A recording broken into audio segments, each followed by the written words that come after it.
So hello my dear JTARs, I hope you all are doing well.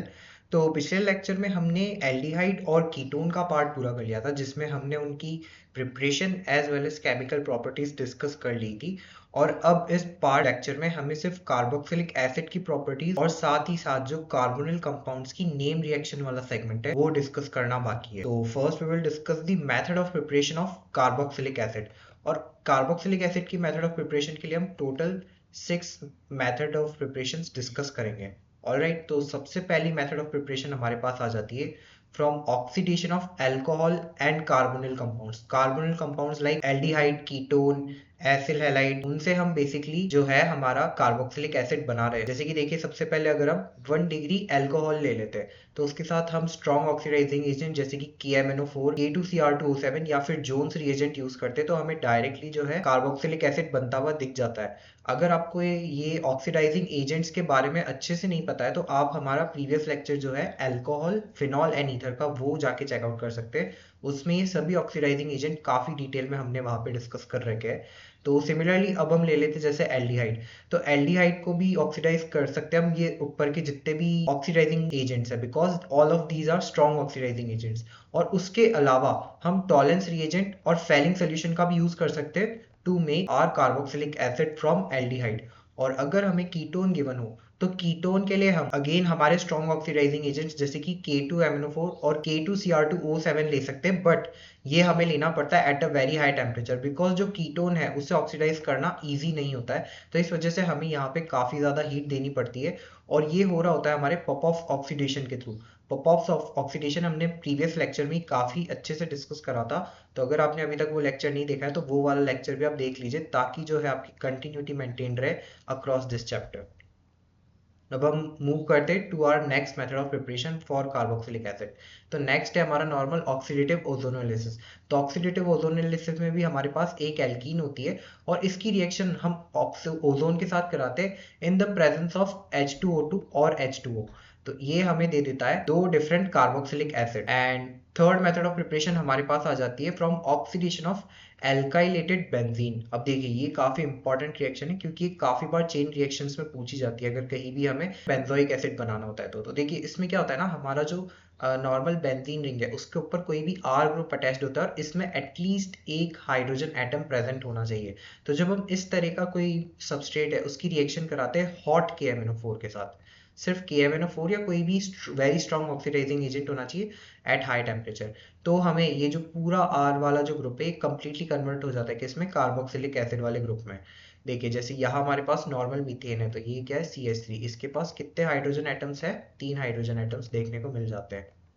Alright, तो इस वजह से ये डायरेक्टली हमारे केस में कार्बोक्सिलिक एसिड में कन्वर्ट हो जाता है। सिमिलरली देखिए यहाँ भी हमारे पास 2 हाइड्रोजन एटम्स है तो इसलिए ये भी हमारे पास डायरेक्टली कार्बोक्सिलिक एसिड में कन्वर्ट हो गया। सिमिलरली यहाँ भी हमारे पास एक हाइड्रोजन एटम्स तो प्रेजेंट है ही इस पर्टिकुलर सबस्ट्रेट में, तो इस वजह से ये भी हमारे पास कार्बोक्सिलिक एसिड में कन्वर्ट हो जाता है। और सिमिलरली अब काफी बच्चे इसमें कंफ्यूज होते हैं कि भैया यहाँ पे तो एक रिंग प्रेजेंट है, तो रिंग प्रेजेंट है तो भी इस पर्टिकुलर कार्बन पे तो हमारे पास एक हाइड्रोजन है ही, तो इस वजह से ये भी जो है हमें कार्बोक्सिलिक एसिड में कन्वर्ट होता हुआ दिख रहा होता है। सिमिलरली ये देखिए अब हमारे पास नेफ्थलीन गिवन है तो इसमें भी जो है हमारे पास इस पर्टिकुलर कार्बन पे देखिए, इस वाले कार्बन पे और इस वाले कार्बन पे हाइड्रोजन एटम्स प्रेजेंट है। तो इस वजह से ये भी जो दोनों ब्रांचेस है इंडिविजुअली कार्बोक्सिलिक एसिड में कन्वर्ट होती हुई दिख जाती है हमें।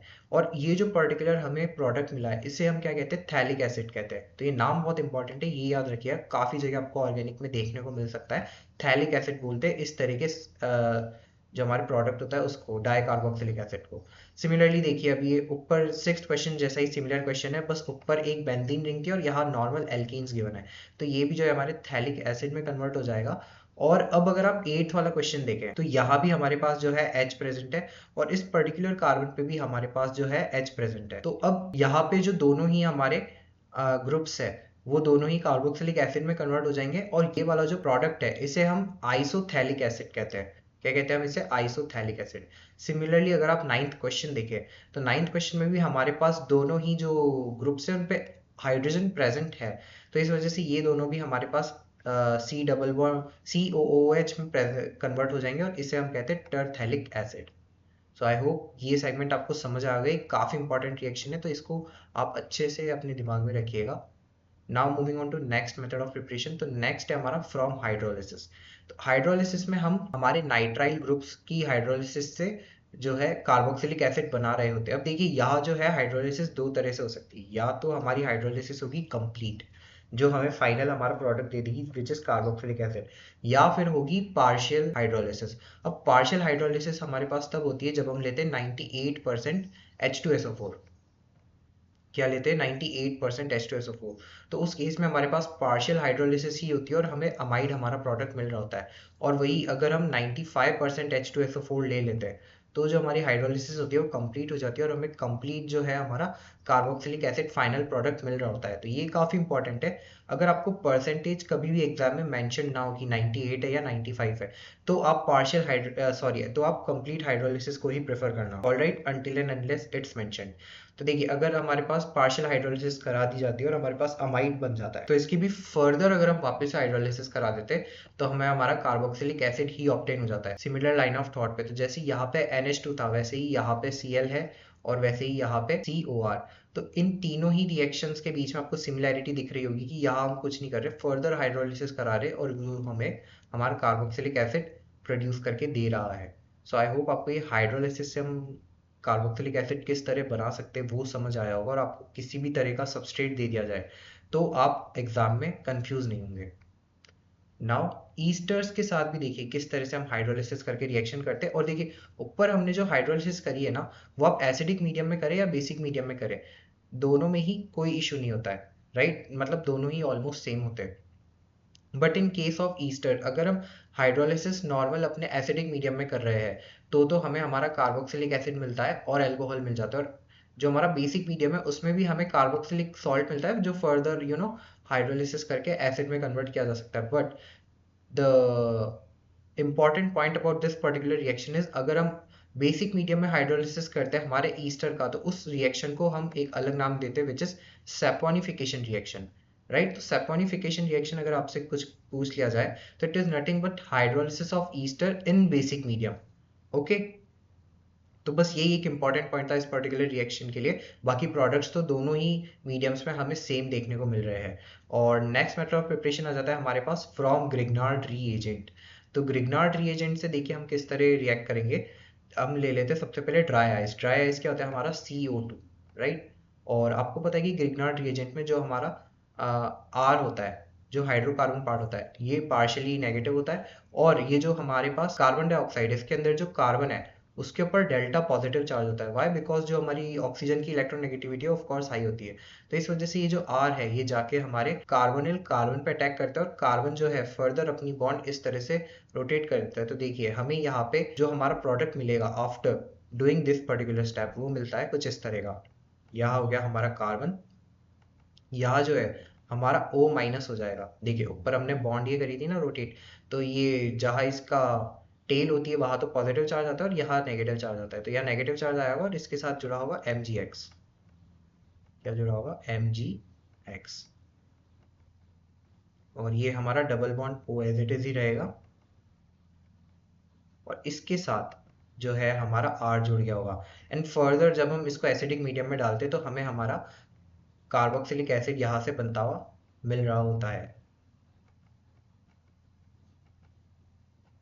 ऑलराइट, तो आई होप आपको ग्रिग्नार्ड रिएजेंट से किस तरह हम कार्बन डाइऑक्साइड का यूज करके कार्बोक्सिलिक एसिड फॉर्म कर रहे होंगे ये समझ आ गया होगा।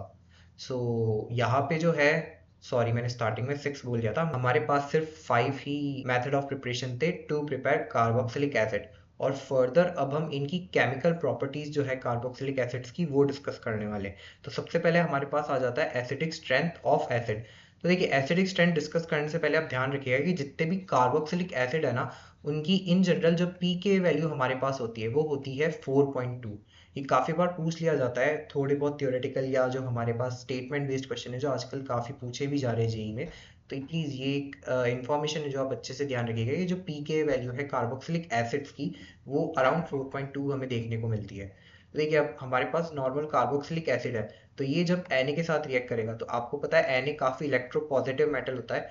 तो वो यहाँ सॉल्ट बना लेता है हमारे कार्बोक्सिलिक एसिड के साथ और साथ में हाफ H2 रिलीज कर देता है। सिमिलरली देखिए ये दोनों रिएक्शंस भी सिमिलर है एज नॉर्मल जब हमने सोडियम के साथ रिएक्शन कराई थी हमारे कार्बोक्सिलिक एसिड की। यहाँ भी जो है हमें सॉल्ट ही बनते हुए दिख रहा है, बस जो बाय प्रोडक्ट्स है वो डिफरेंट है। यहाँ पे जो है जब NaNH2 होता है तो हमें अमोनिया बनते हुए मिलता है बाय प्रोडक्ट, और जब NaH होता है तो हमें 1 मोल हाइड्रोजन गैस बनते हुए दिख रही होती है। बट जब हम इसकी रिएक्शन करते हैं RSO3 Na के साथ तो जो है हमें कोई रिएक्शन नहीं देखने को मिलती है। अब ये बहुत इंपॉर्टेंट पॉइंट है, ऐसा क्यों होता है? क्योंकि जो अगर हम इसकी रिएक्शन करा देंगे तो हमें क्या बनते हुए दिखेगा? RSO3H। अब RSO3H जो है वो काफी ज्यादा एसिडिक होता है। क्यों? क्योंकि इसके 3 इक्विवेलेंट RS हमें देखने को मिल रहे होते हैं, जबकि जो हमारा COOH है उसके कितने 2 ही RS होते हैं। और जितने ज्यादा आरएस होते हैं कोई भी कंपाउंड उतना ही ज्यादा स्टेबल होता है। जिन्हें आरएस का मतलब नहीं पता, इट इज रेजोनेटिंग स्ट्रक्चर, जो हम हमारे जीओसी वाले पार्ट में पढ़ते हैं, राइट? तो इन दोनों ही मॉलिक्यूल्स में जो है रेजोनेंस का फिनोमिना एग्जिस्ट करता है, और SO3H के 3 इक्विवेलेंट आरएस ऑब्जर्व करने की वजह से इसकी स्टेबिलिटी ज्यादा होती है, तो इस वजह से ये जो पर्टिकुलर रिएक्शन है ये कैरी आउट नहीं हो पाती है। एंड सिमिलरली अगर हम सोडियम बाइकार्बोनेट के साथ, तो देखिए हमें यहाँ नॉर्मल सॉल्ट देखने को मिलता है और कार्बोनिक एसिड देखने को मिलता है। एंड नेक्स्ट अगर हम नॉर्मल सोडियम हाइड्रोक्साइड के साथ हमारी रिएक्शन कराते हैं तो ये बेस है, ये एसिड है, तो of course again acid base reaction होगी और हमें यहाँ पे भी सॉल्ट एंड वाटर बनते हुए मिल रहा होगा। तो आई होप आपको acidic strength of carboxylic acid के बारे में समझ आ गई होगी बातें, कि किस तरह से रिएक्ट करेगा और ये कहाँ रिएक्ट नहीं करेगा, right? So now let us move on to our next chemical property. तो नेक्स्ट केमिकल प्रॉपर्टी नॉर्मल हमारी जो है सब्स्टिट्यूशन पे बेस्ड है, कि जब हम रिएक्शन कराते हैं with these reagents like PCl3 PCl5 SOCl2, तो ये क्या कर देते हैं, जो हमारा कार्बोक्सिलिक एसिड का OH वाला ग्रुप है इसको सब्स्टिट्यूट कर देते हैं Cl के साथ। और ये तो अगर आप पिछले चैप्टर्स आपने पढ़े हैं तो आपको ये रिएक्शन ऑलरेडी ही आती हुई, क्योंकि ये तो हमने काफी बार कराया हमारे क्वेश्चंस में भी। एंड नेक्स्ट आ जाता है हमारे पास एनहाइड्राइड फॉर्मेशन। अब हमने प्रिपरेशन में एनहाइड्राइड से एसिड बनाया था, अब हम एसिड से एनहाइड्राइड बनाएंगे। तो देखिए यहाँ हम क्या करते हैं, 2 मोल ले लेते हैं अपने एसिड का, या फिर अलग अलग मॉलिक्यूल्स भी हो सकते हैं अलग अलग एसिड्स के। तो उसमें आपको देखिए प्रोडक्ट बनाने के लिए तो नॉर्मल सा करना क्या है कि यहाँ पे वाटर रिमूव कर देना होता है। वाटर किस तरह से रिमूव करेंगे, या तो हम ले लेंगे acidic medium at very high temperature, या फिर P2O5 विथ हीट, या फिर any other dehydrating agent. Dehydrating agent पे हमारे एक आ जाते हैं concentrated sulphuric acid. Concentrated sulphuric acid भी जो है हमारे काफी स्ट्रॉन्ग डिहाइड्रेटिंग एजेंट होते हैं, H2SO4। बट ये हम लेना नहीं प्रेफर करते, बिकॉज ये फर्दर जो है हमारे एसिड के साथ रिएक्ट कर जाते हैं। वाई? बिकॉज जो हमारा कार्बोक्सिलिक एसिड है it is a weak acid. ये किस तरह का एसिड है? Weak acid. और वही हमारा जो H2SO4 है ये किस तरह का एसिड होता है? स्ट्रॉन्ग एसिड होता है, राइट? तो यहाँ डिहाइड्रेट करने की जगह ये जो है हमारा एसिड बेस रिएक्शन कर लेते हैं, और उससे करना ज़्यादा प्रेफर करते हैं। तो इसलिए हम या तो P2O5 लेते हैं या फिर acidic medium at very high temperature लेते हैं। तो देखिए यहाँ जो है हमारा H2O रिमूव हो जाएगा इस तरह से, और हमें जो है एसिड एनहाइड्राइड फॉर्म करता हुआ दिख रहा होता है। और नेक्स्ट आ जाती है हमारी ईस्टरिफिकेशन रिएक्शन। अब ये हमने अल्कोहल वाले चैप्टर में काफ़ी अच्छे से डिस्कस करी थी। तो इधर क्या होता है, हम एसिड लेते हैं और उसके रिएक्शन कराते हैं एक अल्कोहल के साथ in presence of high temperature, तो हमें जो ईस्टर फॉर्म होता हुआ दिख रहा होता है तो जिस तरह का, और यही होती है हमारी ईस्टरिफिकेशन रिएक्शन। अगर आपको इसकी मैकेनिज्म इन डिटेल पढ़नी है तो आप अल्कोहल फिनॉल वाला जो हमारा लेक्चर है उससे चेकआउट करिए, उसमें हमने काफ़ी डिटेल में इसकी पूरी मैकेनिज्म डिस्कस कर रखी है। यहाँ इसलिए वो मैकेनिज्म डिस्कस नहीं कर रहे, so let's let's move on to our next chemical property, reaction with ammonia.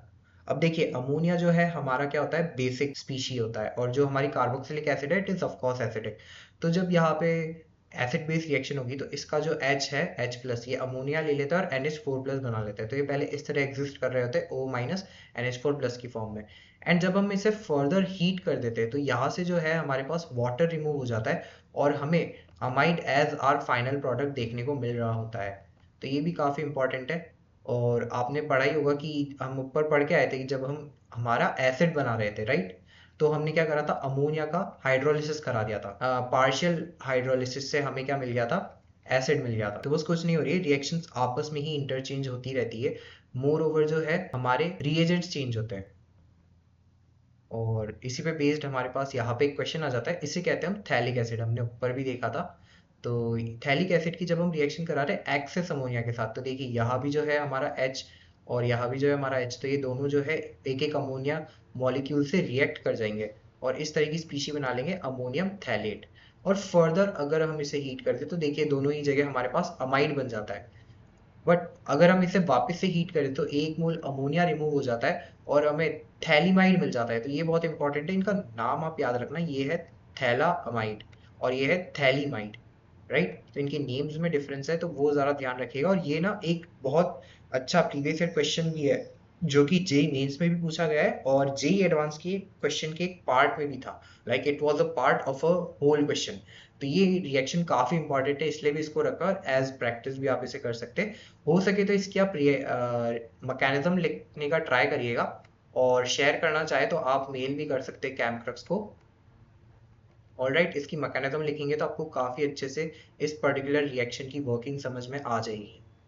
और नेक्स्ट हमारे पास आ जाता है डी कार्बोक्सिलेशन। अब आपको नाम से ही समझ आ रहा होगा, डी मतलब रिमूव कर देना एंड कार्बोक्सिलेशन मतलब ऑफ कोर्स कार्बोक्सिलिक एसिड की ही बात कर रहे होंगे। तो यहाँ क्या होता है, हमारा जो कार्बोक्सिलिक एसिड वाला ग्रुप है सी डबल बॉन्ड ओ वाला, तो इसको हम रिमूव करने की कोशिश करते हैं। तो सबसे पहले हमारे पास आ जाती है soda line D carboxylation reaction.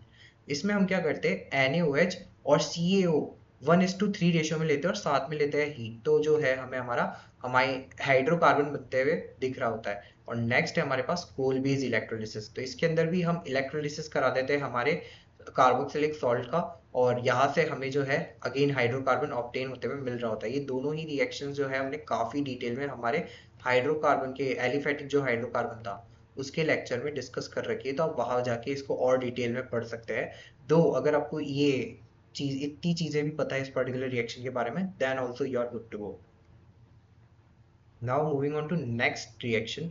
तो ये काफी इंपॉर्टेंट केमिकल रिएक्शन है कार्बोक्सिलिक एसिड की, Hell Volhard Zelinsky reaction, HVZ reaction. अब ये रिएक्शन होती कहाँ पे, जब हमारे कार्बोक्सिलिक एसिड के वहाँ एटलीस्ट एक अल्फा H प्रेजेंट हो। देखिए alpha H must be present for reaction to take place. तो देखिए यहाँ पे होता क्या है ना, हम जो अगर नॉर्मल X2 और रेड फॉस्फोरस लेंगे तो ये जो OH है ये रिप्लेस होते हुए दिख रहा होता है। बट HVZ रिएक्शन में हम क्या करते हैं ना, काफी स्मॉल अमाउंट में जो है रेड फॉस्फोरस लेते हैं। रेड फॉस्फोरस को सिर्फ एक कैटालिटिक अमाउंट में लिया जाता है और जो हमारा X2 होता है वो उसी प्रोपोर्शन में काफी एक्सेस में लिया जाता है। तो रेड फॉस्फोरस तो हमने ले लिया काफी कम और उसी के प्रोपोर्शन में हमने X2 ले लिया काफी ज्यादा। तो इस वजह से जो PX3 हमारे पास बन रहा होता है इस पर्टिकुलर इन दोनों के रिएक्शन से वो काफी कम बन रहा होता है। तो इस वजह से हमारा जो प्रोडक्ट है इस तरह का ना बनके कुछ इस तरह का बन रहा होता है। तो इसमें क्या होता है ना, कुछ नहीं करना है हमें, जो अल्फा H है ना कार्बोक्सिलिक एसिड का उसको रिप्लेस करना है अपने हैलोजन के मॉलिक्यूल से, सॉरी हैलोजन के एटम से। And it can be Cl2 और Br2। मोस्टली हमें क्लोरीन और ब्रोमीन के साथ ही HVZ रिएक्शन देखने को मिल रही होती है। सो आई होप इसका आपको कॉन्सेप्ट समझ आया होगा। ये रिएक्शन तभी हो रही होगी जब आपको एक तो आपके कार्बोक्सिलिक एसिड के साथ अल्फा हाइड्रोजन प्रेजेंट होनी चाहिए और सेकंड रेड फॉस्फोरस तो होना चाहिए कम अमाउंट में और X2 होना चाहिए काफी ज्यादा amount. Alright, and next reaction आ जाती है हमारी dry distillation of calcium salt of acid. तो इसमें क्या होता है, देखिए हमें नॉर्मल हमारा कार्बोक्सिलिक एसिड दे रखा है। अब इसकी या तो हम रिएक्शन करा देते कैल्शियम हाइड्रोक्साइड से या फिर कैल्शियम ऑक्साइड से।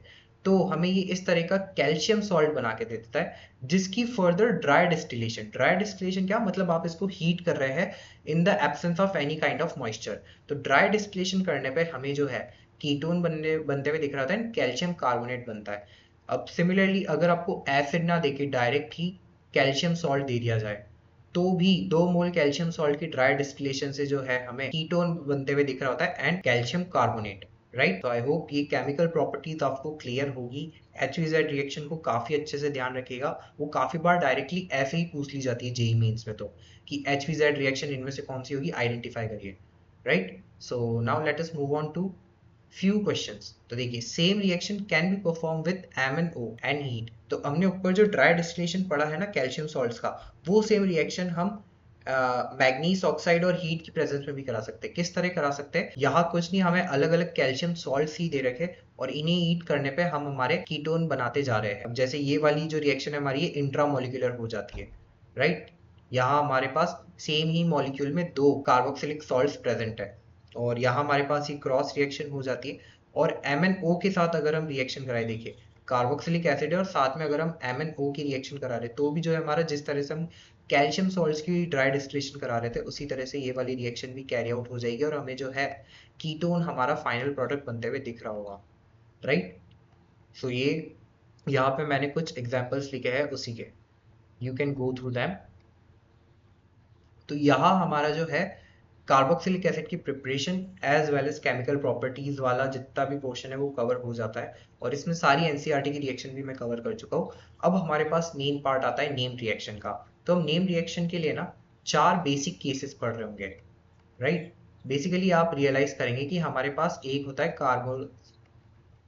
हमारे पास कार्बोनिल कंपाउंड और मोस्ट ऑफ द जो हमारी नेम रिएक्शंस है लाइक एल्डोल, कैनिजारो, ये सब हमारे बेसिक मीडियम से ही रिएक्ट कर रही होती है। तो हम इन दोनों को क्लब करके ही 4 अलग अलग केसेस पढ़ रहे होंगे और उन्हीं केसेस को आपको दिमाग में रखना है। And one more thing I want to tell you before starting these cases, कि ये जो case 1, case 2, case 3 and case 4 है, ये आपको इसी ऑर्डर में चेक करने, मतलब क्या इनकी रेट ऑफ रिएक्शन इसी ऑर्डर में जो है डिक्रीज कर रही है, कि सबसे ज्यादा रेट है केस 1 की होने की, देन ROR है केस 2, देन 3 एंड सबसे एंड में 4।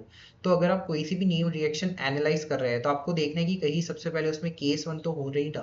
अगर केस 1 हो रहा है तो आपको किसी भी केस को एग्जीक्यूट नहीं कराना है, पहले आपको केस 1 वाली जो कंडीशंस मीट हो रही है तो वही आपको एग्जीक्यूट कराना है, उसी तरीके से आपको रिएक्शन करानी है। और अगर हम आगे डिस्कस करेंगे तो आपको क्लैरिटी मिलती जाएगी कि मैं किस तरह से आपको चीजें बताने की कोशिश कर रहा हूँ। तो देखिए सबसे पहला केस हमारे पास आता है व्हेन एसिड इज प्रेजेंट। तो हमें नॉर्मल कार्बोक्सिलिक एसिड दे रखा है और हमारा जो रिएजेंट है इट इज सम बेस। तो यहाँ तो हमारे पास नॉर्मल एसिड बेस रिएक्शन हो जाएगी और एसिड बेस रिएक्शन को हम न्यूट्रलाइजेशन रिएक्शन भी कहते हैं and it is very very fast. अगर ये रिएक्शन कहीं भी हो रही है ना तो ये बिल्कुल बिल्कुल मिली सेकेंड, नैनो सेकेंड्स में कैरी फॉरवर्ड हो जाती है। तो ये रिएक्शन काफी फास्ट होती है और इससे वही हमें नॉर्मल हमारा सॉल्ट एंड वाटर मिल रहा होता है। तो केस 1 तो बेसिक केस है, हम इतनी देर से पढ़ते ही आ रहे हैं। सेकंड केस आ जाता है हमारे पास एसिड डेरिवेटिव का। तो देखिए यहाँ हमारे पास एसिड था, अब इस पर्टिकुलर केस में हमारे पास एसिड डेरिवेटिव है, रिएजेंट हमारा अगेन बेस ही रह रहा है। तो जब हम यहाँ रिएक्शन कराते हैं तो ये वाला लीविंग ग्रुप जो है ये सब्सटीट्यूट हो जाएगा OH से, तो अगेन हमारे पास एसिड बन गया। अब यहाँ से जो है रिएक्शन हमारी अगेन जो है केस 1 फॉलो करते हुए आगे न्यूट्रलाइजेशन रिएक्शन कर लेती है और सेम ही प्रोडक्ट बना रही है। अगर आप इतना पोर्शन और ये केस 1 का देखें तो ये एग्जैक्टली आइडेंटिकल है, राइट। तो केस 2 में कुछ नहीं है, सिर्फ एक सब्सटीट्यूशन वाला जो स्टेप है वो एक्स्ट्रा आ जाता है, सॉरी बाकी उसके आगे जो न्यूट्रलाइजेशन रिएक्शन है वो एज इट इज ही कैरी फॉरवर्ड हो रही है just like case 1।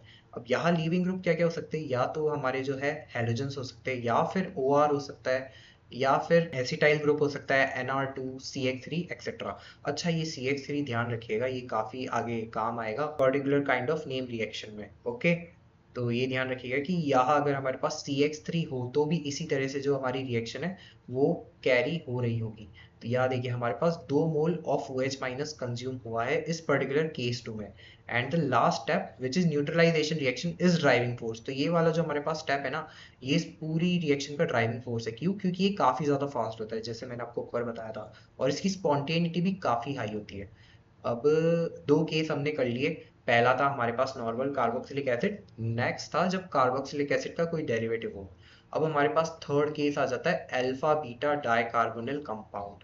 Alpha beta dicarbonyl compound क्या होते हैं? एडजेसेंट कार्बन पे हमारे पास कार्बोनिल ग्रुप है और उसके अलावा कोई भी R ग्रुप लगे हुए। अब यहाँ तो मैंने जो है R ग्रुप सिमिलरली ले लिया हमारे CH3।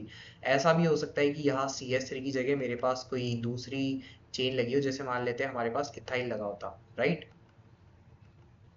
जस्ट अज्यूम कि हमारे पास यहाँ इथाइल लगा होता। तो ये जो OH माइनस है ऑफ कोर्स कार्बोनिल कार्बन पे अटैक करेगा, व्हाई? बिकॉज इस पे डेल पॉजिटिव हमारे पास चार्ज देखने को मिलता है। तो यहाँ तो दोनों सेम है ना, CH3 तो ये किसी भी तरफ से अटैक करे इट डजेंट मैटर। बट मान लीजिए अगर यहाँ पे R ग्रुप हमारे पास डिफरेंट होता, जैसे यहाँ मान लीजिए ET होता, तो इस पर्टिकुलर कार्बन पे ही अटैक हो रहा होता। क्यों? क्योंकि ET जो है, इथाइल जो है, वो ज्यादा प्लस आई इफेक्ट लगाता। किस पे? अपने कार्बोनिल कार्बन पे। इस पे ज्यादा प्लस का इफेक्ट लगाता तो इसका जो डेल पॉजिटिव चार्ज है वो क्या कर जाता? इंक्रीज कर जाता। तो इस वजह से जो है इसके ऊपर अटैक होने की जो फिजिबिलिटी है वो ज्यादा हो जाती। तो ये ध्यान रखिएगा। दो मैंने for the simplicity of explanation यहाँ पे जो हमारे आर ग्रुप्स है वो दोनों आइडेंटिकल लिए है। तो यहाँ पे देखिए जो हमारा OH माइनस है वो इस तरह से कार्बोनिल कार्बन पे अटैक कर देगा और हमारी जो बॉन्ड है इस तरह से पोलराइज हो जाएगी। तो ये पहला जो है हमारा इंटरमीडिएट बन जाता है। अब देखिए इस इंटरमीडिएट में दिक्कत क्या है ना, यहाँ हमारे पास ऑक्सीजन पे नेगेटिव चार्ज आ रहा है। अब ऑक्सीजन होता है काफी इलेक्ट्रोनेगेटिव एटम और उसके ऊपर नेगेटिव चार्ज काफी अनस्टेबल होगा। तो ये वापस से जो है उस कार्बन को अपने इलेक्ट्रॉन्स दे देता है कि भाई तूने जो ये बॉन्ड पोलराइज करी थी ना ये अपने पास ही रख, मुझे इन इलेक्ट्रॉन्स की कोई जरूरत नहीं है। पर अब इस कार्बन पे ऑलरेडी एक OH भी जुड़ चुका है और एक CH3 भी जुड़ चुका है। तो ये दोनों में से कोई भी लीविंग ग्रुप नहीं है ना, तो ये एकदम से इन्हें हटा तो सकता है नहीं अपने ऊपर से। तो ये क्या करता है ना, अपने एडजेसेंट वाले कार्बन के ऊपर इस R ग्रुप को माइग्रेट करा देता है और यहाँ वाला जो ऑक्सीजन का बॉन्ड है वो पोलराइज हो जाता है। देखिए हमारे पास इस तरह का नेक्स्ट इंटरमीडिएट बन रहा होता है जहाँ पे ऑक्सीजन के ऊपर अगेन नेगेटिव चार्ज आ गया। अब आप बोलेंगे कि ये वापस से इसको माइग्रेट क्यों नहीं करा देता, तो देखो अब ये दोनों ना अलग फंक्शनल ग्रुप बन चुके हैं। पहले तो ये दोनों सेम थे, बट अब ये वाला जो सेगमेंट है ये क्या बन चुका है हमारा एसिड, और ये वाला जो ये दोनों ही बॉन्ड जो है रेजोनेंस स्टेबलाइज्ड है। तो वापस से इसका माइग्रेशन पॉसिबल नहीं हो सकता है, राइट। तो ये वाला जो ऑक्सीजन है वापस से अपने इलेक्ट्रॉन्स कार्बन को नहीं दे सकता है। तो इस वजह से अब नेक्स्ट होगा क्या ना, ये OH माइनस है। OH माइनस क्या करता है, ये वाला जो H है इसको यहाँ माइग्रेट कर देगा क्योंकि नॉर्मल हाइड्रोलिसिस हो रहा है, राइट। तो एसिड बेस रिएक्शन देख सकते हैं आप, तो ये वाला जो H है जाके हमारे इस वाले O माइनस की वैलेंसी को सेटिस्फाई कर देता है। तो हमें इस तरह का प्रोडक्ट बनते हुए मिल रहा होता है हमारे केस 3 में। और ये काफी इंपॉर्टेंट है, इसको भी ध्यान रखना।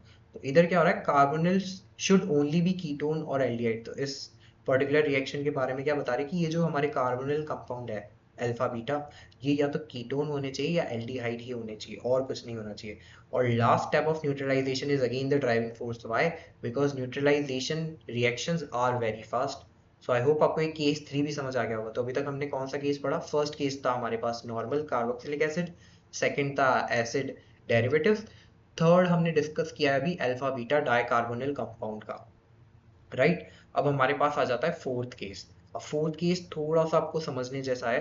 तो देखिए फोर्थ केस में हमारे पास यहाँ पे क्या है ना, नॉर्मल एक कार्बोनिल कंपाउंड दे रखा है जिसमें अल्फा H प्रेजेंट है, राइट। अब ये एल्डोल कंडेंसेशन मैंने लिख रखा है, बट एक बार के लिए आप इसको एज जनरल केस ही देखें।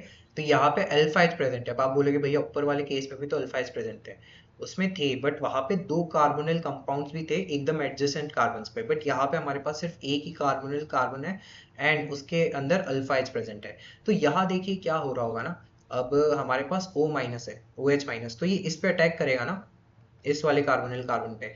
तो हमारे पास इस तरह का जो है इंटरमीडिएट बन जाएगा। देखो O माइनस, क्योंकि बॉन्ड हमारी पोलराइज हुई होगी OH माइनस के अटैक से, ये OH माइनस बेस वाला है जो हमारा ये वाला था। और यहाँ पे क्या है हमारे पास M ही है, राइट। और यहाँ है हमारे पास H। अब देखो ऊपर वाले रिएक्शन में भी यही हो रहा था, बट वहां क्या था, हमारे पास एडजेसेंट में एक और कार्बोनिल ग्रुप अटैच था, राइट।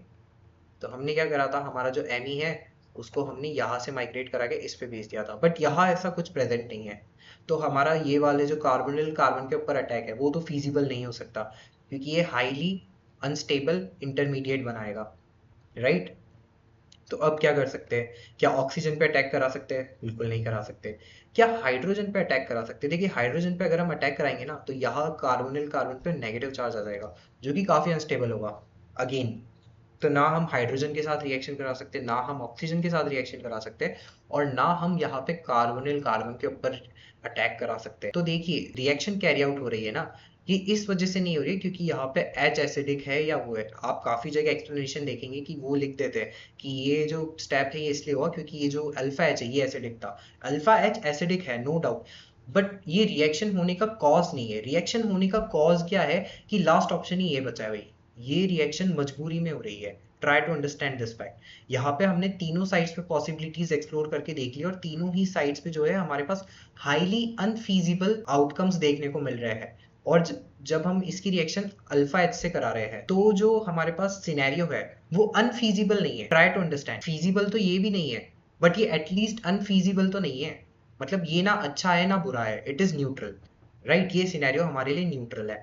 जबकि हम इन तीनों ही साइड्स पे अगर हम ऑक्सीजन के साथ, कार्बन के साथ या हाइड्रोजन के साथ, इन तीनों में से किसी के भी साथ रिएक्शन करा रहे तो वो हाईली अनफीजिबल इवेंट हो रहा है हमारे लिए। तो are you trying to understand कि कुछ चीज नेगेटिव में है और कुछ चीज जीरो है, तो of course you would prefer the zero. आपका कहीं पे लॉस हो रहा है और आपका कहीं पे लॉस नहीं हो रहा है, प्रॉफिट भी नहीं हो रहा बट लॉस भी नहीं हो रहा, तो of course you would try to go with that where you are not having any loss। तो इस वजह से ये वाला जो हमारा स्टेप है ना, ये काफी ज्यादा मजबूरी के कारण हो रहा है। तो ये आपको ध्यान रखना है कि जहां पे आपको अल्फा एच दिख जाए ना, बस आपको उस अल्फा एच को हटा देना है, उसकी रिएक्शन करानी है हमारे बेस के साथ। तो ये क्या करता है, यहाँ का एच हटा के ले जाता है और यहाँ बना देता है कार्बन आयन। अब कार्बन आयन के पास सिस्टम में और कार्बोनिल कंपाउंड्स प्रेजेंट है, तो ऑफ कोर्स ये कार्बन आयन उसके ऊपर जाके अटैक कर देता है, कार्बोनिल कार्बन के ऊपर जाके अटैक कर देगा और इस तरीका जो है हमारे पास हमारा इंटरमीडिएट बनने को मिल रहा होता है। एंड अगेन ये जो O माइनस है, ये हाइड्रोलिसिस से अपना एल्डोल प्रोडक्ट बना देगा। तो इसको देखिए एल्डोल बोलते हैं, क्यों? क्योंकि यहाँ पे एल्डिहाइड वाला सेगमेंट भी है और एल्कोहल वाला सेगमेंट भी है, तो इस वजह से ये जो हमारा प्रोडक्ट बना है इसे जनरली क्या बोलते हैं, एल्डोल। तो आई होप आपको ये मैकेनिज्म समझ आई होगी कि पहले हमने कार्बन आयन बनाया, फिर उसके बाद रिमेनिंग हमारा जो था कार्बोनिल कंपाउंड उसके साथ रिएक्शन कराई है एंड फर्दर सिंपल हाइड्रोलिसिस से जो O माइनस थी उसकी वैलेंसी हमने सेटिस्फाई करके एल्डोल प्रोडक्ट बना लिया। अब एल्डोल प्रोडक्ट को अगर हम फर्दर हीट कर देते हैं तो देखिए क्या होता है ना, ये वाला जो H है, ये जो बीच वाला H है, ये काफी ज्यादा रिएक्टिव होता है, तो इस वजह से जो हमारा OH माइनस है ये वाला H लेके भाग जाएगा। ऑलराइट, अब ये वाला H लेके भाग गया तो क्या होगा, ये माइनस चार्ज आ गया कार्बन पे। अब ये माइनस चार्ज अनस्टेबल है तो ये यहाँ अटैक कर देता है। अब इसने यहाँ पे ही क्यों अटैक करा और यहाँ पे अटैक क्यों नहीं करा, क्योंकि यहाँ पे भाई कार्बन हमारा पेंटावेलेंट हो जाता अगर यहाँ अटैक कर देता। तो यहाँ दो बॉन्ड ये ऑलरेडी ऑक्सीजन के साथ बना रहा है, एक हाइड्रोजन के साथ बना रहा है और एक इसी कार्बन के साथ बना रहा है। Are you getting my point? तो वो पॉसिबल नहीं है। और यहाँ पे अटैक क्यों करा, क्योंकि ये OH माइनस को यहाँ से निकाल सकता है, राइट? OH माइनस को यहाँ से फेंक सकता है, तो यही चीज होती है। तो हमारा जो कार्बोनिल वाला सेगमेंट है वो इंटैक्ट रह जाता है आफ्टर हीटिंग, जब हमारा एलिमिनेशन वाला पार्ट हो रहा होता है और यहाँ हमें इस तरह की डबल बॉन्ड बनते हुए मिल रही होती है। और ये जो है हमारा एल्डोल कंडेंसेशन वाला प्रोडक्ट है। क्या है, ऊपर तो हमने बना लिया था एल्डोल, राइट? और फर्दर हम इसे हीट कर दें तो हमें जो प्रोडक्ट मिलता है it is called aldol condensation product. तो आई होप ये दोनों आपको समझ आएंगे। आपसे एग्जाम में ना काफी बार ट्रिकी क्वेश्चन पूछने के लिए सिर्फ एल्डोल दे देते हैं और बच्चों को मोस्टली एल्डोल कंडेंसेशन प्रोडक्ट की याद होता है, क्योंकि वही मेजर लास्ट प्रोडक्ट हमें देखने को मिल रहा होता है इस पूरी रिएक्शन में। तो ये आपको ध्यान रखना है, थोड़ा सा कॉशियस रहना क्वेश्चंस करते वक्त कि आपसे एल्डोल प्रोडक्ट मांगा है या एल्डोल कंडेंसेशन प्रोडक्ट मांगा है।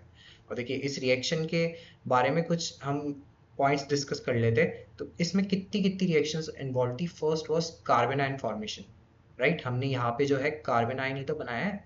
नेक्स्ट इज न्यूक्लियोफिलिक एडिशन, तो ये न्यूक्लियोफाइल इस कार्बोनिल कंपाउंड पे जाके ऐड हुआ है। फिर उसके बाद एसिड बेस रिएक्शन हुई थी नॉर्मल, ये जो O माइनस के साथ H2O ने रिएक्ट करा है इसको एसिड बेस रिएक्शन ही बोलेंगे। देन अगेन जो है हमारा कार्बन आयन बन गया था जब हमने हीट करा, और उसके बाद जो लास्ट हुआ हमारा वो E1 CB रिएक्शन हुई है एलिमिनेशन के लिए। तो इसमें इतनी सारी रिएक्शंस जो है हो रही थी एल्डोल कंडेंसेशन में।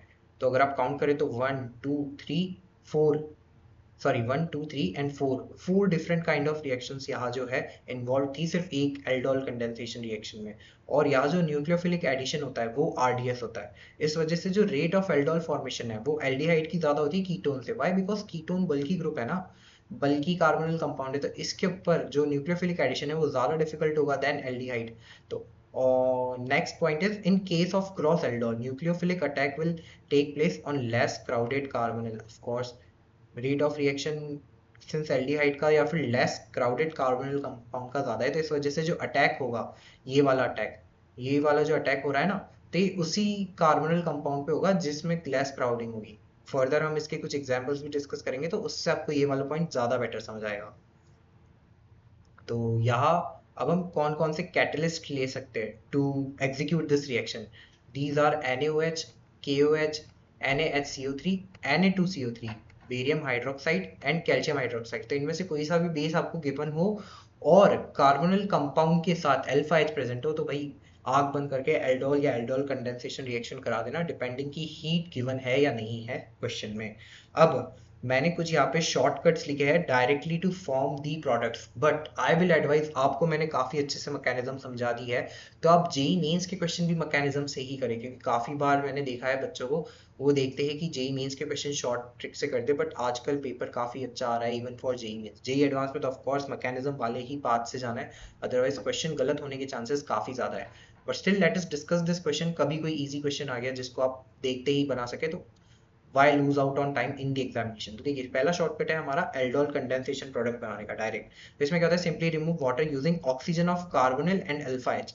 तो देखिए अब यहाँ हमें लेना है ऑक्सीजन और अल्फा एच, और इसमें से हमें इस तरह वाटर निकाल देना है, और ये वाटर जहां से निकालेंगे ना तो इन दोनों कार्बन को कुछ नहीं डबल बॉन्ड से जोड़ दो इस तरह, तो ये जो हमें प्रोडक्ट मिला ये हमारा एल्डोल कंडेंसेशन है। अब मान लो ये तो सेम था, अगर आप बोलो कि भैया ये दोनों अलग अलग प्रोडक्ट्स हैं हमारे पास, तो मेजर बल्कि मतलब ज्यादा बल्कि कार्बोनिल कंपाउंड प्रेजेंट होगा तो वहां से तो हम अल्फा एच निकालेंगे, और जो हमारे पास लेस बल्कि होता है उसका ऑक्सीजन यूज करेंगे to form this kind of product.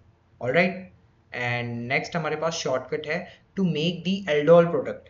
Right, aldol product के लिए ये शॉर्टकट क्या, identify the alpha position from which carbanion will be form. पहले वही तुम्हें जो कार्बोनिल कंपाउंड गिवन है उसमें अल्फा पोजीशन डिटेक्ट कर लो, जैसे ही हमने ये वाली पोजीशन डिटेक्ट कर ली। फिर in case of cross aldol choose alpha position of bulkier carbon for carbanion. ये बात की बात हो गई, अभी तो हमें सेम गिवन है। Then simply attach it to carbonyl carbon of the other molecule and proceed. तो यहाँ कुछ नहीं करना है भाई, ये वाला कार्बोनिल कार्बन लगा दो, और ये वाला जो डबल बॉन्ड O है ना इसको OH में कन्वर्ट कर दो, तो जो है तुम्हारा नॉर्मल एल्डोल प्रोडक्ट बन जाएगा। और उसको फर्दर हीट अगर हम कर देते तो ये जो अल्कोहल वाला ग्रुप था इसको हटा के डबल बॉन्ड लगा दोगे तो हमारा नॉर्मल एल्डोल कंडेंसेशन प्रोडक्ट भी बन जाता है। तो आई होप ये दोनों शॉर्टकट आपको समझ आ गए होंगे, और आप इन शॉर्टकट्स को यूज करके कुछ क्वेश्चन सॉल्व करोगे ना तो ये बेटर अंडरस्टैंडिंग देंगे। और हमारे पास यहाँ नोट पॉइंट क्या जाता है, in first step of aldol reaction the edge got removed because it was the last possibility for reaction to move forward, it does not get removed because it was acidic। तो ये point मैंने आपको already ही समझा दिया है। वो H acidic तो है, बट वो रिएक्शन इसलिए नहीं हुई because the H was acidic, it happened because that was the last, not the unfeasible path to proceed in the reaction, right। तो देखिए अब हमारे पास यहाँ कुछ क्वेश्चन आ जाते, जैसे मैं यहाँ 2 मोल कीटोन गिवन है, कुछ नहीं हमने नॉर्मल यहाँ पे अपनी रिएक्शन करा दी, और ये जो प्रोडक्ट बनाए इसे क्या बोलते हैं, मैसिटाइल ऑक्साइड, तो ये नाम ध्यान रखेगा। एंड सिमिलरली हमारे पास अगेन यहाँ जो है बेंजल्डिहाइड गिवन है, सॉरी बेंजोफिनॉन गिवन है। तो इसकी जब हम रिएक्शन करा देते हैं हमारे NaOH हीट के साथ, तो अगेन यहाँ हमें एल्डोल कंडेंसेशन, यहाँ हीट गिवन है इसलिए हम एल्डोल कंडेंसेशन प्रोडक्ट तक जा रहे हैं। अब यहाँ इंट्रा मॉलिक्यूलर एल्डोल है। I will highly advise please इसकी जो है आप रिएक्शन मैकेनिज्म जरूर लिख के इस क्वेश्चन को सॉल्व करना, क्योंकि इसकी मैकेनिज्म अगर आपने लिख ली ना तो आपको एल्डोल कंडेंसेशन बहुत अच्छे से समझ आ जाएगी, you won't do a single mistake in any of these questions, right. तो इसका इंट्रा मॉलिक्यूलर हमें साइक्लिक प्रोडक्ट बनते हुए मिल रहा होगा। और क्रॉस एल्डोल में देखिए, क्रॉस एल्डोल में मैंने क्या बोला था, हमेशा उस कार्बोनिल कंपाउंड पर अटैक होगा जो लेस क्राउडेड होगा। तो देखिए यहाँ हमारे पास लेस क्राउडेड एल्डिहाइड गिवन है और यहाँ मोर क्राउडेड एल्डिहाइड है, तो यहाँ से हमारे पास कार्बन आयन बनता है और लेस क्राउडेड के ऊपर अटैक होता है, तो इससे हमें ये वाला प्रोडक्ट बनते हुए दिख रहा होता है। तो now moving on to next name reaction. तो अभी देखिए हमने 4 केस डिस्कस करे, और फोर्थ केस ही कौन सा था हमारा, एल्डोल कंडेंसेशन रिएक्शन, वो हमारी फर्स्ट नेम रिएक्शन हो गई। अब सेकंड नेम रिएक्शन है हमारी पर्किन कंडेंसेशन रिएक्शन। देखिए इसमें हमारे पास क्या है ना, सबस्ट्रेट भी फिक्स्ड होते हैं और जो हमारा प्रोडक्ट है वो भी फिक्स्ड होता है। तो सबस्ट्रेट में हमारे पास हमेशा बेंजल्डिहाइड और एसिटिक एनहाइड्राइड ही गिवन होगा, और इसके साथ हमें क्या मिलता है, एक कार्बोक्सिलिक एसिड का salt with heat and water for hydrolysis. और हमें यहाँ पे जो प्रोडक्ट मिलता है it is always cinnamic acid, ये वाला जो हमें प्रोडक्ट दिया गया है it is called cinnamic acid. अब देखिए रिएक्शन होती कैसे है, अगर आप देखेंगे तो ये हमारे पास नॉर्मल कार्बोनिल कंपाउंड है, राइट। अब जब हम इसे वाटर में डिसॉल्व कर देते हैं और इसकी रिएक्शन करा देते हैं इस सॉल्ट के साथ, कार्बोक्सिलिक सॉल्ट के साथ, तो वाटर तो हो गई, तो ये जो है ना यहाँ पे CH2 माइनस बना देते हैं। तो आप देख रहे हैं यहाँ हमारे पास कार्बन आयन बन गया, ऊपर जो हमारे पास एल्डोल रिएक्शन थी उसके अंदर तो हमारे पास अल्फा एच प्रेजेंट होता है, उसकी हम OH माइनस से रिएक्शन करके कार्बन आयन बनाते हैं, बट यहाँ हमारे पास ऑलरेडी कार्बन आयन बना हुआ है, तो कुछ ऊपर फोर्थ केस जैसी रिएक्शन होगी जिसमें ये जो कार्बन आयन जाके हमारे कार्बोनिल कार्बन पे अटैक कर देता है और इस तरह का प्रोडक्ट बना देता है। अब इस तरह का प्रोडक्ट बनाने के बाद क्या होता है ना, देखिए हमने यहाँ H3O प्लस डाल रखा है, तो यहाँ जो है H आ जाता है और हमें फर्दर जो है इस तरह का कुछ प्रोडक्ट बनते हुए दिख जाएगा। ये हमारी बेंजीन रिंग हो गई, और यह देखिए यहाँ हमारा डबल बॉन्ड हुआ है, और यहाँ हमारा OH ग्रुप था, राइट। और यहाँ था हमारा H, एंड इसके पास क्या बचा हमारे पास OH, इसके पास हमारा OH बचता है बिकॉज वो H आके लग गया था ड्यू टू H3O प्लस। अब फर्दर क्या होगा ना, इसमें ऑफ कोर्स H3O प्लस है तो H प्लस तो प्रेजेंट होगा ही, एसिडिक मीडियम है तो H प्लस तो प्रेजेंट होगा ही। तो ये H प्लस फर्दर जो है इसके ऊपर जाके अटैक कर देता है OH माइनस के ऊपर। OH माइनस पे इस वाले पे क्यों अटैक करा और इस पे क्यों नहीं करा, इसका आई होप आपको रीजन अब तक क्लियर हो चुका हो, because these both bonds are resonance stabilised, right. क्योंकि कार्बोक्सिलिक ग्रुप है, ये फंक्शनल ग्रुप ही अलग हो चुका है। तो ये वाले OH माइनस पे अटैक करके यहाँ से OH माइनस निकाल देता है हमारा मीडियम, तो यहाँ हमारे पास प्लस बच जाएगा यहाँ से, क्योंकि यहाँ से OH माइनस निकला है। और ये वाला जो हाइड्रोजन है ना, जो हमारा सॉल्ट है सिस्टम में प्रेजेंट, वो रिएक्ट कर लेता है to form acid COO minus.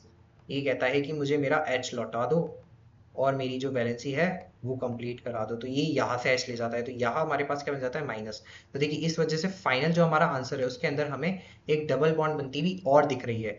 तो आई होप आपको ये रिएक्शन समझ आ गई होगी, काइंड ऑफ सिमिलर है हमारे फोर्थ केस से ही।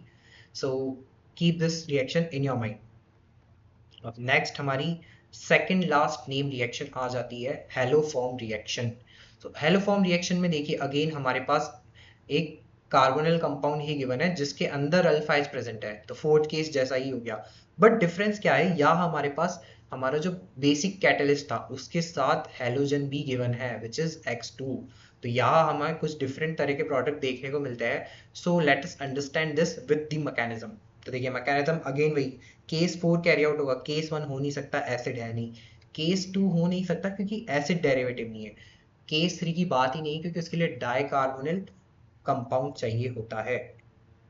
तो केस 4 ही होगा। तो देखिए इसलिए मैं कह रहा था कि आप वो केसेस को ध्यान रखिएगा, तो आपके पास कभी भी इस तरह की रिएक्शंस आ जाएगी ना, तो यू वोंट गेट कंफ्यूज कि करना क्या है। एक एक करके केस में फिट करते जाओ, अगर केसेस नहीं लग रहे तो आगे बढ़ो, जैसे केस 1 नहीं लगा, केस 2 नहीं लगा, केस 3 नहीं लगा, तो केस 4 ही एंड में हमारे पास एक लास्ट रिजॉर्ट बचता है, तो उसी के थ्रू हम मूव करते हैं। तो यहाँ हमने कार्बन आयन बना लिया, राइट। अब कार्बन आयन दूसरे कार्बोनिल कंपाउंड पे अटैक करने की जगह X2 पे अटैक करेगा क्योंकि इसके साथ रिएक्शन ज्यादा फीजिबल है यार। ऑफ कोर्स हमने एल्डोल में तो कार्बोनिल कंपाउंड पे अटैक किया था कार्बन आयन से, व्हाई, बिकॉज उसके अंदर हमारे पास और दूसरा कोई न्यूक्लियोफाइड और दूसरी कोई सबस्ट्रेट प्रेजेंट ही नहीं थी इन दी सिस्टम। बट यहाँ हमारे पास हेलोजन प्रेजेंट है, तो इस वजह से जो हमारा कार्बन आयन है वो हेलोजन के ऊपर अटैक करके इस तरह से प्रोडक्ट बना लेता है। अब देखिए हमारे पास वापस से केस 4 कैरी आउट हो रहा है, व्हाई, बिकॉज यहाँ पे केस 4 पे हमारे पास अभी भी अल्फा एच प्रेजेंट है, तो इस कारण वापस से हमारे पास केस 4 ही कैरी आउट होगा। और इस तरह से ये केस 4 तब तक कैरी आउट होता रहेगा जब तक जो है हमारे सारे अल्फा एच सी एक्स से सब्सटीट्यूट नहीं हो जाते। अब इसके बाद जो है हमारा केस 2 हो रहा है, क्यों, क्योंकि देखिए यहाँ से अगर आप देखेंगे तो ये क्या है हमारे पास लीविंग ग्रुप। मैंने इसलिए आपको बोला था ऊपर कि आप CH3 दिमाग में रखिएगा, वो आगे एक नेम रिएक्शन में काम आएगा। ये हमारे पास लीविंग ग्रुप है, तो यहाँ अब हमारे पास कौन सा केस एग्जीक्यूट होगा, केस 3, राइट। क्योंकि उसकी अगेन रेट ऑफ रिएक्शन भी ज्यादा होती है, इसलिए केस 3 अब यहाँ पे होगा। यहाँ तक तो हमारे पास केस 4 हो रहा था, यहाँ तक हमारे पास कौन सा केस 4 एग्जीक्यूट हो रहा था। अब यहाँ से केस 3 एग्जीक्यूट होगा, तो यहाँ जो लिविंग ग्रुप है वो सब्सटीट्यूट हो जाता है, एंड यहाँ पे OH है और यहाँ पे CH3 है, तो ये CH3 माइनस ये कार्बोक्सिलिक एसिड का H ले लेता है, तो अगेन ये न्यूट्रलाइजेशन रिएक्शन है। तो देखिए आपने देखा इस पर्टिकुलर रिएक्शन में हमारे 3 केसेस काम आ चुके हैं। केस 4 यहाँ से यहाँ तक, देन केस 3 यहाँ से यहाँ तक कह सकते हैं आप, यहाँ तक केस 3, एंड देन वापस यहाँ से यहाँ तक जो है हमारा केस 1 कैरी आउट हुआ है। तो हमारा जो फाइनल प्रोडक्ट होता है वो होता है हेलोफॉर्म। इस तरह की जो स्पीशी है ना CHX3, इसे क्या कहते हैं हम, हेलोफॉर्म। और ये जो है हमारा नॉर्मल कार्बोक्सिलिक सॉल्ट बनके मिल रहा होता है। अब ये हेलोफॉर्म में अगर देखिए CHX3 में अगर मैं CHCl3 लिख दूँ, क्या लिख दूँ, CHCl3, तो ये क्या हो जाता है हमारा क्लोरोफॉर्म, राइट। एंड क्लोरोफॉर्म क्या होता है अगर आपको पता हो तो सेडेटिव होता है, बेहोश करने के काम आता है लोगों को, काफी बार आपने मूवीज टीवी सीरीज में देखा होगा। तो ये एक इंपॉर्टेंट चीज थी, ये ध्यान रखिएगा। अब देखिए काफी एक इंपॉर्टेंट पॉइंट हम इस पर्टिकुलर हेलोफॉर्म रिएक्शन के बारे में डिस्कस करते हैं कि once the reaction get started, मतलब एक बार जो है हमारा कार्बन आयन बन गया, it stops only after the removal of CH3 minus leaving group, because with addition of each X atom acidity of alpha H keeps increasing. अब इसका मतलब क्या है कि मान लीजिए हमारा एक बार एनायन फॉर्म हो गया, तो अब ऐसा नहीं है कि हमारा एनायन फॉर्म होने के बाद इस इंटरमीडिएट पे रुक जाए या इस इंटरमीडिएट पे रुक जाए, ये आके रिएक्शन सीधी यहीं पे रुकेगी। क्यों? क्योंकि जैसे जैसे जो है हमारा एक्स इस पे जुड़ता जा रहा है, तो एक्स क्या करेगा, अपना प्लस आई इफेक्ट लगाएगा, राइट। एक्स जो है अपना प्लस आई इफेक्ट लगाएगा, तो इस वजह से जो है यहाँ पे हमारी अल्फा एच की एसिडिटी हर कंसेक्यूटिव स्टेप के साथ बढ़ती ही जा रही है, कम नहीं हो रही है। तो इस वजह से जो रिएक्शन है वो आगे प्रोसीड ही करती जाती है, वो रुकती ही नहीं है। तो रिएक्शन आके कब रुकेगी, फाइनल जब CH3 माइनस रिमूव हो जाता है, राइट। तो यही इस पॉइंट में लिखा था। And next, thus the removal of alpha H for carbon ion formation keeps becoming more favorable and the reaction proceeds forward। तो ये ना बीच में रुकेगी ना बैकवर्ड जाएगी, रिएक्शन हमेशा फॉरवर्ड ही मूव करेगी। कब तक? जब तक हमारा leaving group CH3 minus remove नहीं हो जाता। देन अगर हम रिएजेंट्स की बात करें, तो आपको ना ये हाइलोफॉर्म रिएक्शन के लिए 4 तरीके से रिएजेंट लिख के दे सकते हैं एग्जाम में। या तो आपको NaOH के साथ कोई भी X2 दे दिया, या NaOH के साथ कोई दूसरा स्ट्रॉन्ग बेस भी हो सकता है, जैसे KOH हो सकता है, BaOH हो सकता है। एंड या फिर आपको NaOX लिख के दे दिया, सोडियम हाइपोथैलेट, या फिर आपको OX माइनस लिख के दे देंगे, या फिर ब्लीचिंग पाउडर। ब्लीचिंग पाउडर कैसे? OCl minus. तो इन 4 तरीके से आपको रिएजेंट गिवन हो सकता है। एंड अब ये रिएक्शन शो कौन कौन से कंपाउंड्स करेंगे, देखिए। अब ये रिएक्शन जो है हमें 4 तरह के कंपाउंड शो करते हैं। कैसे? हमने देखिए ये तो पढ़ लिया कि अगर हमारे पास अल्फा एच वाला कोई भी कार्बोनिल कंपाउंड होगा, लाइक एल्डिहाइड कीटोन, तो वो हमें ये रिएक्शन शो कर देगा। अगर हम उससे एक स्टेप पीछे जाए, अगर हमारे पास या कार्बोनिल कंपाउंड की जगह OH भी गिवन हो, अल्कोहल भी गिवन हो, तो भी वो रिएक्शन हो जाएगी। क्यों?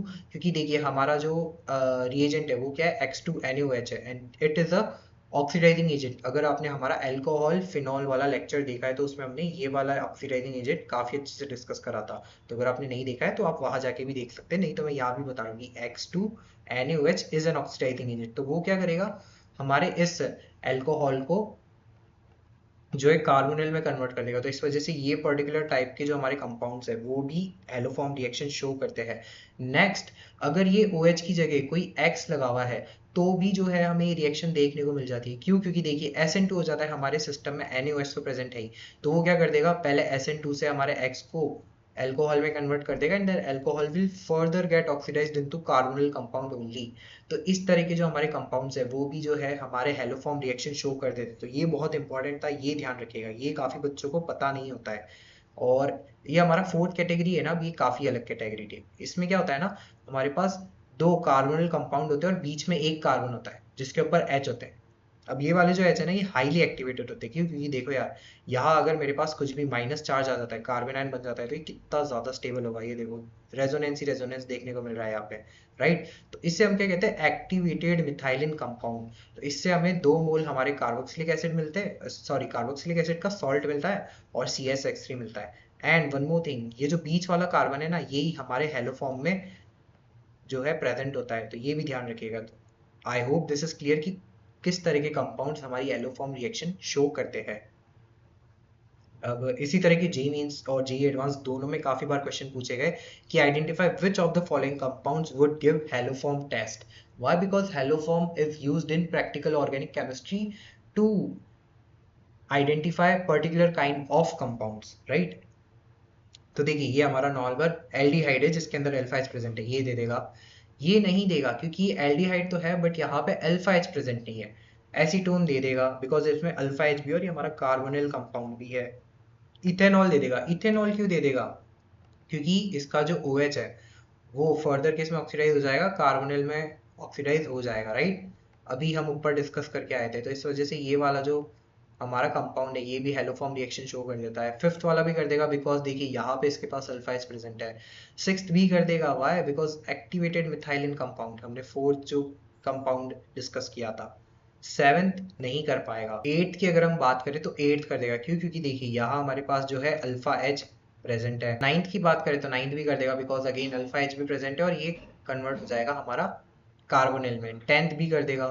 थर्ड तरह का केस हमने किया था, ये पहले केस में हो जाएगा, सब्सटीट्यूट हो जाएगा by NaOH into alcohol and then it will further get oxidised into our carbonyl compound, और उसके बाद ये हेलोफॉर्म रिएक्शन शो कर देगा। 11th भी शो कर देगा because it is an activated methylate compound, right. And 12th भी शो कर देगा, वाई? बिकॉज यहाँ पे देखिए एक लीविंग ग्रुप है, Cl3C क्या है? Leaving group. और आप बोलेंगे ये कैसे है? तो ये अगर आपको दिख रहा होता है CH3 तो है, हम हेलोफॉर्म रिएक्शन कराने के बाद जब लीविंग ग्रुप को रिमूव कराते तो CH3 ही तो होता है, तो यहाँ तो ऑलरेडी हमें बना बनाया ही जो हमारे रिएक्शन का इंटरमीडिएट है वो दिया हुआ है, तो ऑफकोर्स ये भी जो है हमें शो कर रहा होगा हमारा हेलोफॉर्म रिएक्शन। अब हमारी लास्ट नेम रिएक्शन आ जाती है which is Cannizzaro reaction. Cannizzaro reaction जो है डिसप्रोपोर्शनेशन रिएक्शन होती है। डिसप्रोपोर्शनेशन मतलब ऐसी रिएक्शन जिसमें एक ही जो सबस्ट्रेट है उसका ऑक्सीडेशन भी होता है और उसका रिडक्शन भी होता है। तो देखिए यहाँ किस तरह से होता है कि हमारे पास एक कार्बोनिल कंपाउंड गिवन है, उसका ऑक्सीडेशन भी हो रहा है और वो हमें एसिड में भी कन्वर्ट हो रहा है, और उसका रिडक्शन होके हमें जो है अल्कोहल भी मिल रहा है। तो यहाँ पे जो कंडीशंस होती है रिएक्शन की वो ये होती है कि कोई भी अल्फा एच प्रेजेंट नहीं होना चाहिए हमारे कार्बोनिल कंपाउंड में, और सेकंड चीज कॉन्सेंट्रेटेड NaOH या फिर बिल्कुल हाई कॉन्सेंट्रेशन वाला बेसिक मीडियम ही लिया जाता है in the presence of heat. Okay, तो देखिए इसकी मैकेनिज्म किस तरह से होगी। अब OH माइनस के पास कार्बन पे अटैक करने के अलावा तो और कोई चारा है नहीं इस पर्टिकुलर रिएक्शन में, राइट। तो कार्बोनिल कार्बन पे ही अटैक कर देता है और इस तरह से बॉन्ड जो है पोलराइज हो जाती है, O पे माइनस चार्ज आ गया। अब O पे माइनस चार्ज आ गया, हाईली अनस्टेबल, तो O क्या करेगा भाई, इलेक्ट्रॉन्स वापस से कार्बन को देना चाहेगा कि भाई आप अपने इलेक्ट्रॉन्स रख लो, मैं इनको अकोमोडेट नहीं कर सकता हूँ। तो अब यहाँ पे होगा क्या ना, ये OH को तो निकाल नहीं सकता, नहीं तो रिएक्शन क्या करेगी, वापस से पीछे चली जाएगी। So to move forward what happens here is कि ये जो कार्बन पे अटैच्ड H है ना, ये साइमल्टेनियसली अपने दूसरे कार्बोनिल मॉलिक्यूल से अटैच कर रहा होता है। तो ये दोनों जो ये दोनों जो प्रोसेसेस है ना वो साथ में हो रही है कि ये वाला जो बॉन्ड फॉर्मेशन है डबल बॉन्ड वाला ये भी साथ में हो रहा है, और ये वाला जो बॉन्ड ब्रेकिंग कार्बन और हाइड्रोजन की ये भी साथ में हो रही है, और हाइड्रोजन का बॉन्ड इस वाले कार्बन से बनना भी साथ में हो रहा है। तो अगर आप देखेंगे तो यहाँ 3 जगह बॉन्ड ब्रेकिंग और बॉन्ड फॉर्मेशन साथ में हो रही होती है, और ये होने के बाद जो है हमें हमारा प्रोडक्ट मिल जाता है which is acid and alcohol, right. Acid base reaction हो जाएगी यहाँ पे और हमें सॉल्ट मिल जाता है एसिडिक एंड अल्कोहल। तो ये डिसप्रोपोर्शनेशन रिएक्शन हो जाती है और occurs only in the absence of alpha H and presence of strong alkali. तो ये ध्यान रखिएगा। तो देखिए जैसे हमारे पास यहाँ पे कुछ क्वेश्चंस है कैनिजारो रिएक्शन के ही, हमें यहाँ पे बेंजल्डिहाइड गिवन है। अब यहाँ कोई भी हमारे पास अल्फा एच प्रेजेंट नहीं है, तो देखिए और कॉन्सेंट्रेटेड एसिड बेस भी गिवन है, तो हमारे पास यहाँ एक सॉल्ट बन जाता है और एक क्या बन जाता है, अल्कोहल। सिमिलरली यहाँ भी देखिए हमारे पास कोई भी अल्फा एच प्रेजेंट नहीं है इस एल्डिहाइड पे, तो यहाँ भी हमारे पास कार्बोक्सिलिक सॉल्ट और जो है अल्कोहल बनने को मिल रहा है। अब ये हमारे पास आ जाती है क्रॉस कैनिजारो। तो देखिए क्रॉस कैनिजारो में मैंने लिख रखा है जहां अटैक करना आसान हो, मतलब जो कार्बोनिल कंपाउंड हमारे पास लेस क्राउडेड है वो ही ऑक्सीडाइज होगा, और जहां क्राउडिंग ज्यादा हो वो रिड्यूस होगी। अब ये काइंड ऑफ शॉर्ट ट्रिक है और ये हमारे ऊपर जो हमने मैकेनिज्म डिस्कस करी थी उसी से डिराइव करके बनाया है for the ease of solving questions. तो इसमें हमें क्या ध्यान रखना है कि जिसमें लेस क्राउडिंग है उसको ऑक्सीडाइज कर दो। लेस क्राउडिंग यहाँ हमारे HCOH में, तो इसको हमने कर दिया ऑक्सीडाइज और इसका बना दिया कार्बोक्सिलिक सॉल्ट। और जो हमारा हाई ज्यादा क्राउडेड कार्बोनिल कंपाउंड है उसको रिड्यूस करके बना दिया हमने अल्कोहल, राइट। और फोर्थ आ जाता है हमारा इंट्रामोलिकुलर कैनिजारो रिएक्शन। तो इंट्रामोलिकुलर में भी देखिए दो हमारे पास पास पास में अवेलेबल है। अब काफी बच्चे इसको मिस्टेक कर सकते हैं हमारे थर्ड केस के साथ जो अपनी नील रिएक्शन का पढ़ा था, वो कौन सा था, अल्फा बीटा डाइकार्बोनिल। बट वो वाला केस ये नहीं है, क्यों, क्योंकि उसमें अल्फा एच भी प्रेजेंट है अगर आपको ध्यान हो तो, और इस पर्टिकुलर केस में हमारे पास अल्फा एच प्रेजेंट नहीं है, राइट। तो इस वजह से यहाँ पे कैनिजारो ही फॉरवर्ड होगी और एक साइड तो हमारे पास जो है कार्बोक्सिलिक सॉल्ट बन जाएगा और एक साइड हमारा अल्कोहल बन जाएगा। So thank you for watching this lecture. I hope आपको आज की पढ़ाई गई सारी चीजें समझ आ गई होगी, और इसी के साथ हमारा aldehyde ketone and carboxylic chapter finish हो जाता है। बस एक छोटा सा टॉपिक बचा हुआ है which is called heating effect. उसका वीडियो मैं अलग से डालूंगा बिकॉज हीटिंग इफेक्ट में और भी कुछ कॉन्सेप्ट यूज होते हैं, एंड उसके लिए एक अलग लेक्चर डेडिकेटेडली पढ़ना ही would be better thing to do. तो आई होप आपको ये समझ आया होगा। Subscribe to the channel, share it with your friends if you like the lectures.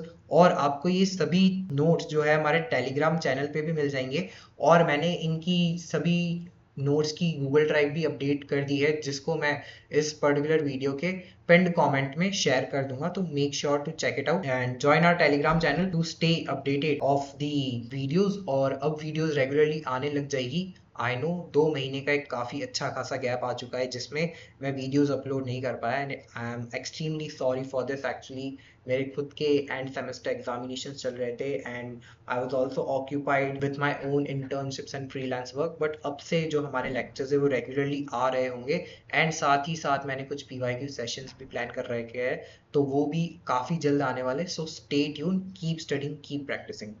Bye bye.